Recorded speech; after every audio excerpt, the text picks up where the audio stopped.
জন্য ইসলামের অর্থনৈতিক মূলনীতিগুলোর একটা বড় মূলনীতি হচ্ছে অল্পে সন্তুষ্ট থাকা। অল্পে সন্তুষ্ট থাকা মানে যত বিলাসী পণ্য আছে সেই বিলাসী পণ্যে সুদের লোন নেওয়া বহু পরের কথা, কর্জে হাসানা নেওয়াও জায়েজ হবে কি না এটা আলোচনা করতে হবে।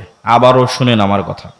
বিলাসী পণ্য মানে ফ্রিজ, বিলাসী পণ্য মানে এসি, বিলাসী পণ্য মানে আমার একটা বাটন ফোন দিয়েই চলে, আমি এখন অ্যান্ড্রয়েড ফোন নিব।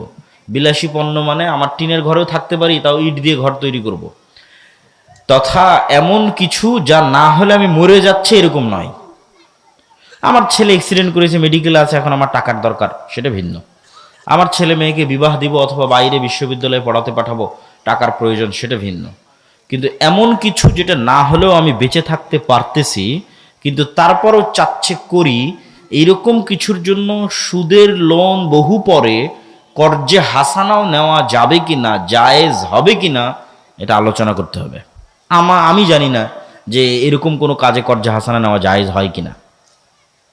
যে আমার বাড়িতে ফ্রিজ নাই, বাবা তুমি আমাকে 20,000 টাকা ধার দাও, তোমাকে আমি পরিশোধ করে দেবো, আমি ফ্রিজ কিনবো। সুদে নিচ্ছে না, স্বাভাবিক কর্জে হাসানা।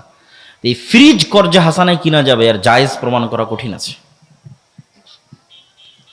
কর্জে হাসানাই তখন নেওয়া যাবে, সুদের লোন বহু পরে, কর্জে হাসানাই তখন নেওয়া যাবে যখন বিপদে, তখন। আর স্বাভাবিক জীবনে অল্পে সন্তুষ্ট, অল্পে সন্তুষ্ট, সবর, যতদূর পর্যন্ত হালাল ইনকামে চলে, যতদূর পর্যন্ত হালাল ইনকামে চলে।